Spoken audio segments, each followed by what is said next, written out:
Govinda Greens, premium and limited plots, prime location, destination that define your status, in front of AIM. मौसम विभाग ने जवार चक्रवात के आने का अलर्ट जारी कर दिया है। मौसम विभाग के अनुसार 12 घंटे में अंडमान सागर में कम दबाव का क्षेत्र बनेगा, जो 2 दिसंबर यानी आज गहरे दबाव में तब्दील होगा, जो कि 4 दिसंबर की सुबह आंध्र प्रदेश और उड़ीसा के तटों से टकरा सकता है। चक्रवात के कारण दक्षिण बंगाल के लगभग सभी जिलों में बहुत तेज बारिश होने की संभावना है, जिसके चलते सरकार ने चेतावनी जारी की है। देश में तटीय इलाकों में चक्रवात को लेकर अलर्ट जारी किया गया है। इसी बीच प्रधानमंत्री नरेंद्र मोदी ने देश में चक्रवात से संबंधित स्थिति पर एक समीक्षा बैठक की अध्यक्षता की। गुजरात के गिर सोमनाथ में बीती रात लगातार हो रही बारिश और तेज हवाओं के कारण 13 से 15 बोटों के समुद्र में डूबने की आशंका है। बोट पर कई मछुआरे भी सवार थे। मिली जानकारी के अनुसार उस वक्त नाव में सवार 8 से 10 मछुआरे अब तक लापता हैं। बता दें कि कल से ही खराब मौसम के चलते हवामान विभाग ने मछुआरों को समुद्र में न जाने की चेतावनी दी थी। सुप्रीम कोर्ट ने दिल्ली में बढ़ रहे पॉल्यूशन के बीच बच्चों के स्कूल को खोले जाने पर केजरीवाल सरकार को फटकार लगाई है। दरअसल दिल्ली में बढ़ते वायु प्रदूषण के स्तर के बीच स्कूल खोलने के लिए सुप्रीम कोर्ट ने दिल्ली सरकार की खिंचाई की। सुप्रीम कोर्ट ने दिल्ली सरकार से पूछा, जब सरकार ने वयस्कों के लिए वर्क फ्रॉम होम लागू किया तो बच्चों को स्कूल जाने पर क्यों मजबूर किया। कांग्रेस सहित विपक्षी दलों के सांसदों ने 12 राज्यसभा सांसदों के निलंबन को लेकर गांधी प्रतिमा के पास हाथ पर काली पट्टी बांधकर विरोध प्रदर्शन किया। बता दें कि ये सभी सांसद निलंबन वापस लेने की मांग पर लगातार विरोध कर रहे हैं। विपक्ष द्वारा संसद में प्रदर्शन पर केंद्रीय मंत्री मुख्तार अब्बास नकवी का बयान आया। नकवी ने कहा, गांधी जी की प्रतिमा के नीचे अगर वो धरना दे रहे हैं तो कुछ सद्बुद्धि आ सकती है। आपको संसद की चर्चा, बहस और फैसलों में भागीदारी करनी चाहिए। यही लोकतांत्रिक मर्यादा है। बिहार के मुजफ्फरपुर के एक अस्पताल में मोतियाबिंद के ऑपरेशन के बाद 27 लोगों की आंखों में गंभीर संक्रमण होने के कारण उनकी आंखों की रोशनी चली गई। घटना के बाद अस्पताल को सील कर दिया गया। बता दें कि राष्ट्रीय मानवाधिकार आयोग ने मोतियाबिंद सर्जरी के बाद कथित तौर पर बिहार सरकार को नोटिस भेजा है। 1 साल से भी ज्यादा समय से किसानों के आंदोलन का कारण बने तीनों कृषि कानून बुधवार को ऑफिशियल तौर पर वापस हो गए। 2 दिन पहले सदन में इन कानूनों की वापसी के लिए पारित बिल को बुधवार को राष्ट्रपति ने मंजूरी देते हुए साइन कर दिया। पीएम मोदी 4 दिसंबर को देहरादून दौरे पर रहेंगे। उत्तराखंड में प्रधानमंत्री 18,000 करोड़ के प्रोजेक्ट का उद्घाटन और शिलान्यास करेंगे, जिसमें करीब 8,300 करोड़ रुपए की लागत से बनने वाला दिल्ली देहरादून इकोनॉमिक कॉरिडोर का शिलान्यास भी शामिल है। ट्विटर ने अपनी पॉलिसी में एक बड़ा बदलाव किया है। इस बदलाव के बाद अब किसी ट्विटर अकाउंट होल्डर की अनुमति के बिना कोई दूसरा यूजर उसकी निजी तस्वीर और वीडियो को शेयर नहीं कर पाएगा। अगर कोई ऐसा करता है तो आप उसके खिलाफ यूजर शिकायत कर सकता है। भारतीय मौसम विज्ञान विभाग ने बताया कि आज पंजाब, हरियाणा, चंडीगढ़, दिल्ली, उत्तर प्रदेश, राजस्थान और मध्य प्रदेश में बारिश होने की संभावना है। इनके अलावा अंडमान निकोबार द्वीप समूह में भी आज भारी बारिश की संभावना है। दिल्ली राष्ट्रीय राजधानी में हवा की गुणवत्ता बहुत खराब श्रेणी में बनी हुई है। राजधानी के कई इलाकों में एयर क्वालिटी इंडेक्स 471 के पास दर्ज किया गया है। बता दें कि प्रदूषण बढ़ने के चलते दिल्ली वासियों को परेशानियों का सामना करना पड़ रहा है, जिसे देखते हुए दिल्ली सरकार ने कंस्ट्रक्शन एक्टिविटी को 7 दिसंबर तक के लिए रोक लगा दी है। भोपाल में कोरोना संक्रमण की रोकथाम के लिए police no mask no movement अभियान शुरू किया है। इस अभियान की शुरुआत से पहले प्रदेश के गृहमंत्री नरोत्तम मिश्रा ने कहा कि घर से बिना मास्क के निकलने वालों पर कार्रवाई की जाएगी। सुकमा के कोंटा नगर पंचायत चुनाव के लिए कांग्रेस प्रत्याशियों ने मंत्री कवासी लखमा की मौजूदगी में नामांकन दाखिल किया। सभी 15 वार्डों के प्रत्याशियों ने मंत्री लखमा की मौजूदगी में कोंटा के प्रसिद्ध मणिकेश्वर मंदिर में पूजा अर्चना करने के बाद नामांकन दाखिल किया।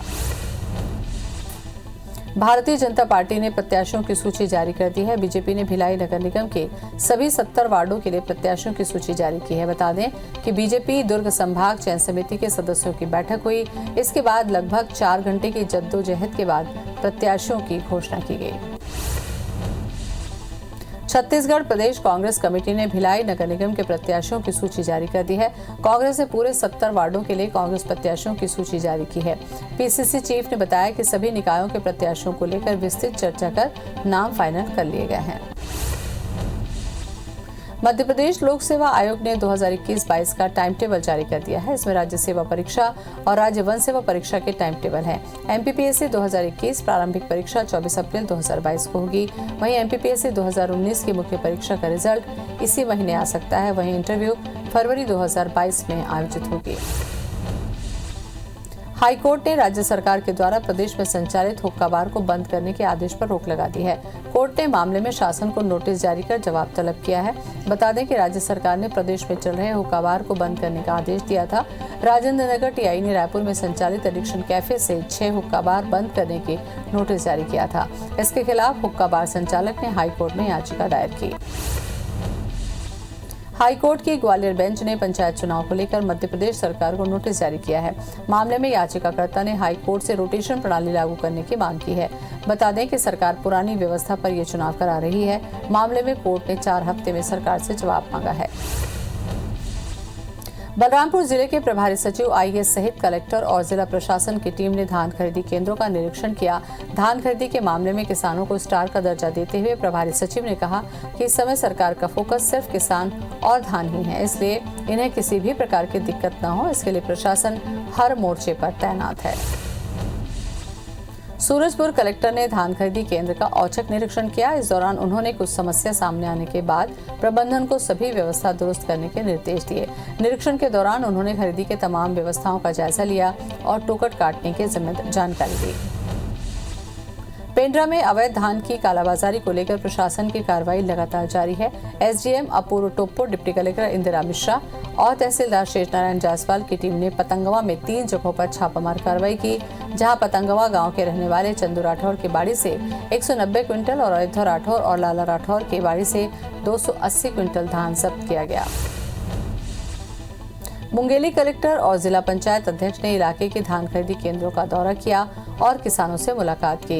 इस दौरान उन्होंने बारदानों की उपलब्धता के साथ साथ किसानों को धान बेचने में आ रही दिक्कतों की जानकारी ली और अव्यवस्थाओं को जल्द ही ठीक करने के निर्देश दिए। बालाघाट के वारासिवनी में ईओडब्ल्यू ने पंचायत समन्वय अधिकारी के घर छापामार कार्रवाई की। ईओडब्ल्यू की 6 सदस्यीय टीम ने लाखों रुपए के जेवरात सहित नकदी बरामद की। साथ ही 25 लाख रुपए की कार के दस्तावेजों की जांच जारी है। मुरैना में एक बार फिर IBC 24 की खबर का असर हुआ है। यहाँ बानमोर थाना पुलिस और कृषि विभाग ने नकली खाद बेचने वाले व्यापारी पर छापामार कार्रवाई की है। कार्रवाई के दौरान पुलिस ने 90 बोरी नकली खाद जब्त की है। साथ ही व्यापारी की दुकान और गोदाम को भी सील कर दिया है। दुर्ग जिले के सहेली ज्वेलर्स पर डीआरआई ने छापामार कार्रवाई की है। इस दौरान सहेली ज्वेलर्स के भिलाई दुर्ग की दुकान, गोदाम सहित 2 निवास पर 40 से अधिक अधिकारियों ने दबिश देकर कार्रवाई की है। कार्रवाई के दौरान सीएएफ के सुरक्षा बल भी तैनात किए गए हैं। जगदलपुर में माओवादी सेंट्रल कमेटी के सदस्य कोबाड गांधी संगठन से बाहर हो गया। माओवादियों की सेंट्रल कमेटी ने कोबाड की सदस्य निरस्त कर दी। 2021 में प्रकाशित किताब में गलत व्याख्या से नाराज होकर माओवादियों ने यह फैसला लिया। गांधी माओवादी संगठन के महत्वपूर्ण पदों पर रह चुके हैं। किरंदुल के बचेली में देर रात एनएमडीसी प्लांट के कन्वेयर बेल्ट में अचानक आग लग गई, जिसके कारण कन्वेयर बेल्ट जलने लगा, जिससे उत्पादन सप्लाई बाधित हुई। नक्सली घटना की आशंका जताई जा रही है। वहीं बचेली थाना पुलिस मामले की जांच कर रही है। छोटे से ब्रेक के लिए रुकेंगे, जल्द लौटते हैं।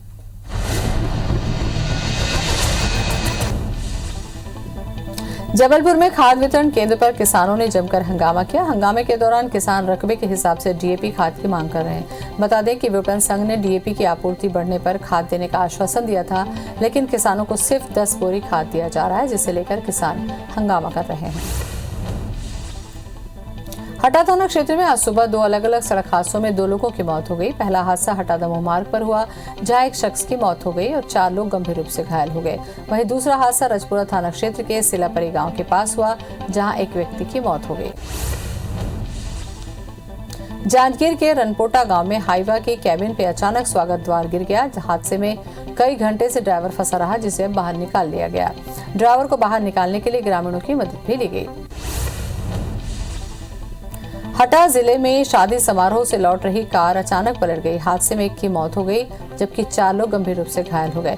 बताया जा रहा है कि कार सवार अमानगंज से बांसा जा रहे थे, तभी वाहन दुर्घटनाग्रस्त हुआ।